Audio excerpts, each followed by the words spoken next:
Hi everybody, this is Bianca, and this is part 2 of my tutorial on using Photoshop to create a custom digital border. So for this portion of the tutorial, you're going to need some digital images, and I like to work with scans of my previous art journal pages. So I'm going to be working with a couple of my pages from my 30-30-30 project. So to start off with, I just opened up one of my images and then resized it so that it was the full size of the blank document, just so that I'd have a base to work with. And then we're going to go over and we're going to select the custom shape tool. And we're actually going to do this on a new layer. We're just going to drag the custom shape tool.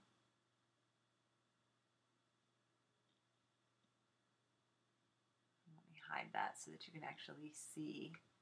And you can move the custom shape tool just like we did before. So you've got it someplace that you like. Actually, I want it a little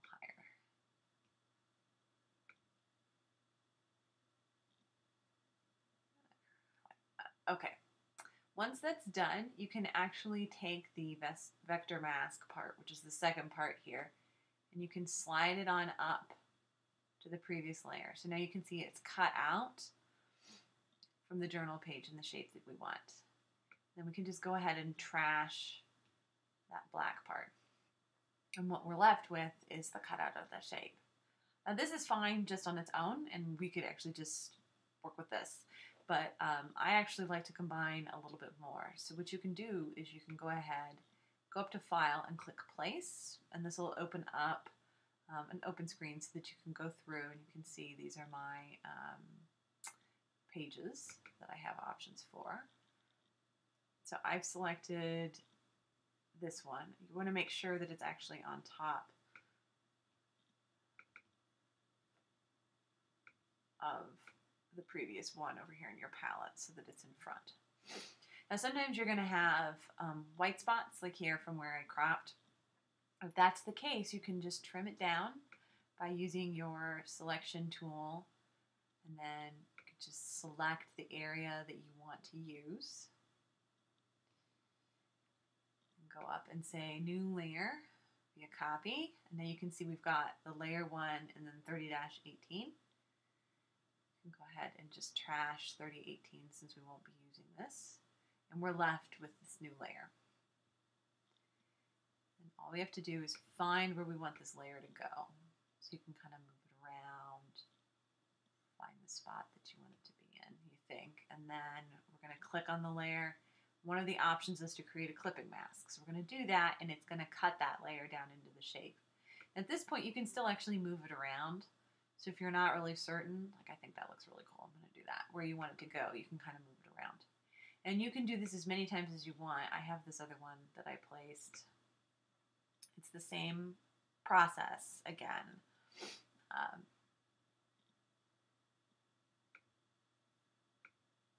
So you can just sort of move it around until you've got what you like.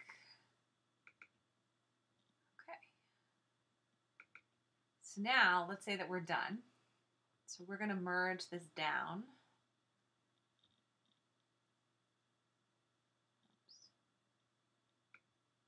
I'm going to deselect the background layer because I still want this shape to be a single layer. Because at this point, I'm going to actually edit the layer properties. If you double click on it, it's going to bring up the layer style. And you can do things like if you click stroke, it gives you a nice outline for it, or you can bevel and emboss it. You can do like a drop shadow or an inner shadow. Inner shadow is my favorite. That's the one that I use the most. And then sometimes I combine that with a little bevel and emboss, but I think inner shadow on its own is good. And then click OK. And then at this point, you can just flatten your image. And we don't need it to be quite so big, so we can trim it down. Come on.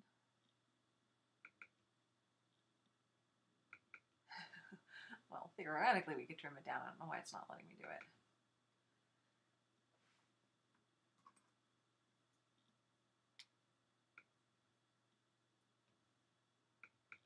we go. Okay, and so this is what we're left with. And at this point, you can print this out and have it to use in your journal. And I've got actually an entire page of them that I did using different custom shapes, some of which I did by hand using my tablet. You can see my lines aren't very neat right there, but that's okay. So there you go. So there's a little tutorial on how to create your own custom borders. So I hope you enjoyed it. If you have any questions, please feel free to email me. Thanks.